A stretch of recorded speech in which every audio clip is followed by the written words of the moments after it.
जोंनि बयनिबो अनजाथाव जोंनि बर' हारिनि हारिमुनि सासे महरगिरि बिथां फैलाव बसुमतारी थांनाय 8 बैसागखालि बिथाङा हरखाबै जोंनि गेजेरनिफ्राय रुंसारि जालांदोंमोन।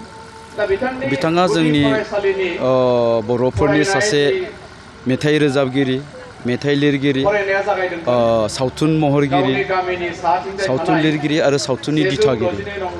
बिथाङा जोंनि बर' हारिमुआव गोबां बिहोमा होलांदों आरो बे बिहोमानि थाखाय दिनै फैलाव बसुमतारीया जोंनि बर'फोरनि गेजेराव सासे नामजादा बयजोंबो अनसायजाथाव सासे महरगिरि महरै नुजाफैदोंमोन। दिनै बिथांनि हरखाब रुंसारि जालांनाया थारैनो जोंनि बर' हारिनि हारिमुनि मोनसे गेदेरथार खहा, जाय खहाखौ जोङो सुफुंनो गोनांब्ला जोंनो गोबाव सम नांगोन। दा बिथांनि जि सारादु, बे सारादुखौ दिनैहाय 25 मे खालार खालि खुंफुंनाय जाबाय। भकेशनेल आर्टिस्ट एस'सिएशन सालबारि जिल्लानि बानजायनायाव आरो बेजों लोगोसे जोंनि ओनसोलनि बुद्धिजिबि, समाज सिबियारि आरो गुदि बर' थुनलाइ आफाद आरो दुलाराय बर' फरायसा आफाद जों ज'हाय लोगो नांनानै दिनै बिथांनि सारादुखौ रायजोआरि राजुवा जोङो खालामनो लानाय जादों। दा बे हाबाफारियाव जोङो गुबुन गुबुन अर्गेनाइजेसननि दैदेनगिरिफोर, जोंनि बर' हारिमु आफादखौ लाफानानै भकेशनेल आर्टिस्ट एस'सिएशन, दुलाराय बर' फरायसा आफाद, बर' थुनलाइ आफाद, बेबायदिनो गोबां अर्गेनाइजेसननि दैदेनगिरि एबा बिबानगिरि बिथांमोनखौ जों बेवहाय हांख्राय हरनाय जादों आरो जोंनि ओनसोलनि जेसेबांखिनि महरगिरि दं आरो रायजो राजाफोर दङ, दा बिथांमोनखौ बे हाबाफारियाव जोङो खावलायदों। दिनैनि नैबे हाबाफारियाव जोङो 3,000निख्रुइबो बांसिन सुबुंफोरखौ बेवहाय थुबुरमा जागोनखौ जों आसा खालामदों। दा जियानो जा, बे हाबाफारिया आबुङै जाफुंसारथों जों बेखौनो आसा खालामगोन आरो साफ्रोमखौबो जाय बिथांमोना बे हाबाफारियाव फैनो गोसो बिथांमोनखौ फिन खनसेबाव आङो खावलायबावबाय। दा जियानो जाथों, रुंसारि फैलाव बसुमतारी बिथाङा जाहाथे सोरगोआव आलो गोजोनै थाहैनो हायो आरो बिथांनि सोरजिलांनाय आरो बिथांनि जा बिहोमा हारिमुआव, बे बिहोमाया अराय गोथां जानानै थाबाय थाथों आरो बिथांनि बे मावखान्थिया जाहाथे जोंनि इयुन जोलैफोरनि थाखाय मोनसे थुलुंगा जानानै थागोन, आं बेखौनो आसा खालामगोन। जिहेतु बर'नि बादै आसामाव आंनि सावरायनायखौ एसे दोनथ'दों, मानो होनोबा आलासि बिथांनो माबा मोनसे बिमुं होनांगौ होननानै सानो नामा? बिथाङा बर'नि अनगायैबो असमिया टिभि सिरियेलाव बिथाङा बेहरबारि आउटपस्टआव महरगिरि हिसाबै बाहागो लादोंमोन। बे समाव दा जिहेतु बिथाङा जोंनि बर'फोरनिल' नङा, असमिया हारिनि अर्थात आसामनि सासे महरगिरि हिसाबै बिथांनि जिथु मावखान्थि आरो मावथाय, दा बेखौ नोजोर होनानै बयनिबो गोरोबलायनायनि गेजेरजों बिथांनो बिमुं होनो हायोब्ला मोजां जायो। बे आंनिफ्राय आं पार्सनेलि बेखिनि खोथाखौ आं बुंगोन। दुखुथिया न'खरनिसिम लोगोसे माबा मोनसे फोरमायहरगोन नामा?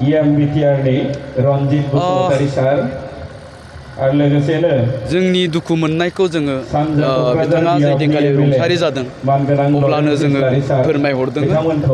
दा आं दहाय बुंनाय बायदिनो, मानोना बिथाङा बिथांनि गामि बागाजानिनिल' सुबुं जानानै थायाखैमोन, बिथांनि न'खरनिल' सुबुं जानानै थायाखैमोन, जों बयनिबो गोरबोआव बिथाङा जोंनि आंगो हिसाबै जायगा मोनदोंमोन। दा बेखायनो बे बिथिंखौ नोजोर होनानैनो जोङो थैखालिनि साननिफ्रायनो बिथांनि न'खरजों सोमोन्दो लाखिनानै हाबाफारिखौ माबोरै मावफुंनो हायो बेफोरनि थाखाय जोङो सिन्था खालामलायबाय थानाय जादों। बेनो जाहाथे दुखुथिया न'खरा बिथांनि एबसेन्सआवबो जाहाथे आलो गोजोनै न'खर संसारखौ खुंलांनो हायो, आं बेखौ आसा खालामगोन। हयथ' इयुननि समफ्राव माबाफोर हेफाजाबनि थाखाय जोंनि गोनांथि जायोब्ला बेनि थाखाय जों जेब्लायबो थियारि।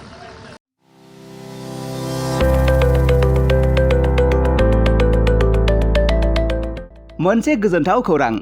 क'क्राझार सहरनि जेडि रडजों नांजाबनाय गोजोनपुरी रयेल एनफिल्ड श'रुमनि गोजौआव थानाय सेन्ट्रेल भारत सेवाक समाजजों गनायथि होजानाय आइ आफा BM भकेशनेल इनस्टिट्यूटआव 2025 आरो 26 मायथाइनि मुं थिसननाया सोलिगासिनो दं।